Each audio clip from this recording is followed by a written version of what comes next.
Assalamualaikum warahmatullahi wabarakatuh. Alhamdulillahirabbil alamin. Assalatu wassalamu ala asyrofil anbiya'i wal mursalin wa ala alihi wa sahbihi ajma'in, amma ba'du.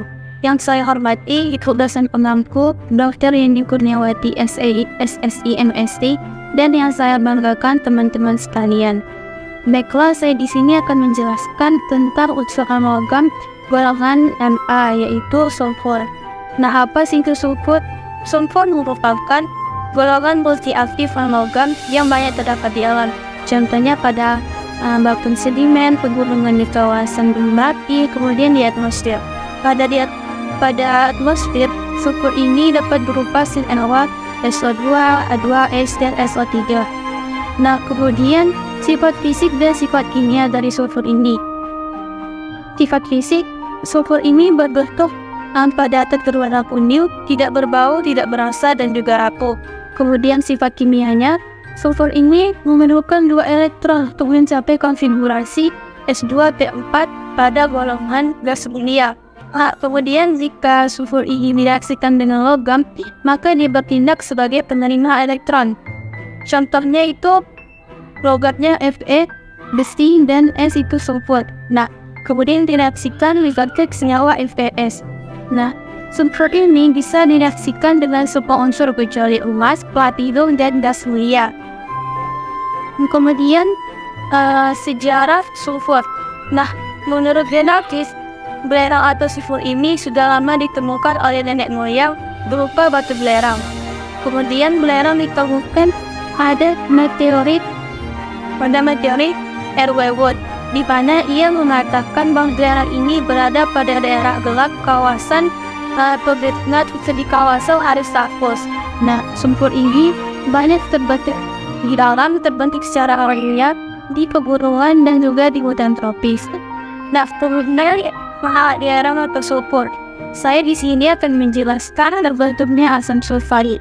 Nah, pertama itu adalah belerang. Belerang di sini dioksidasi dengan oksigen atau direaksikan dengan oksigen, di mana S ditambah O2 menghasilkan SO2 atau yang disebut belerang dioksida. Nah, di mana belerang dioksida ini dan oksigen dialirkan melalui katalis vanadium peroksida atau rumus kimianya F2O5. Nah, kemudian yang mengoksidasinya menjadi SO2 menjadi SO3 dengan reaksinya atau 2 SO2 ditambah O2 menghasilkan 2 SO3 atau yang disebut dengan belerang dioksida.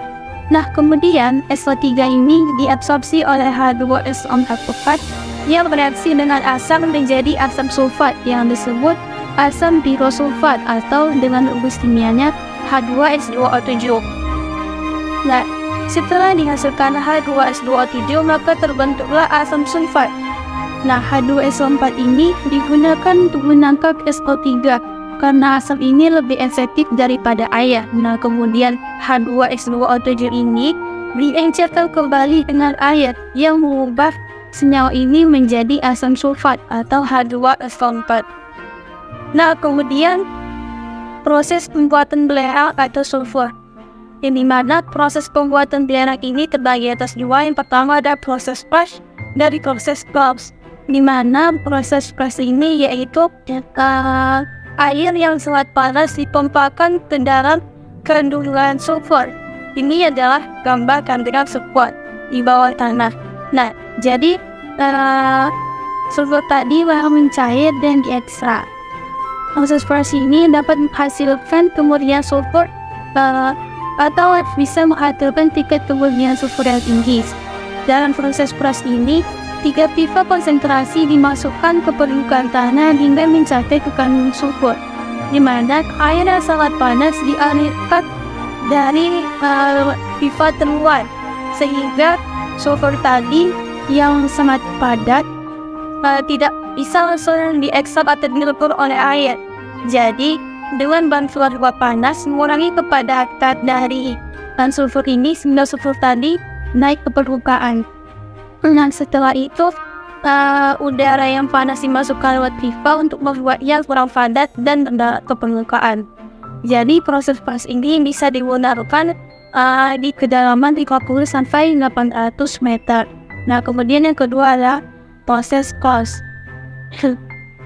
Nah, proses close ini adalah pemisahan sulfur yang terkandung pada gas dan pengolahan kembali sulfur H2S. Nah, kemudian awalnya mula-mula gas alam dialirkan dalam etanol. Nah, kemudian setelah dipisahkan, campuran dipanaskan sampai H2S lepas sebagai gas.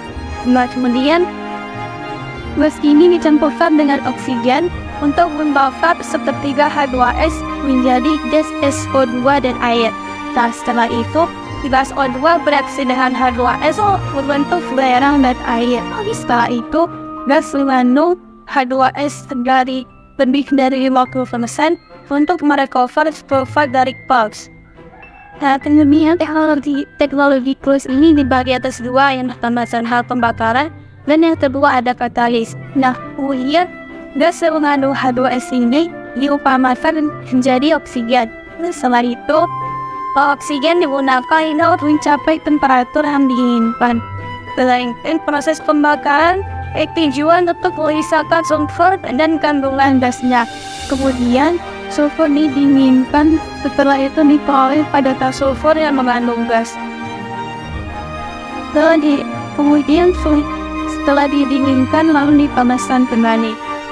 Sulfur yang tidak mengandung gas kemudian bereaksi dan yang tidak sempurna pada katalik ulang akan kembali menuju reaktor untuk menghilangkan kandungan lemasnya, dan itu seterusnya juga proses sulfur murni.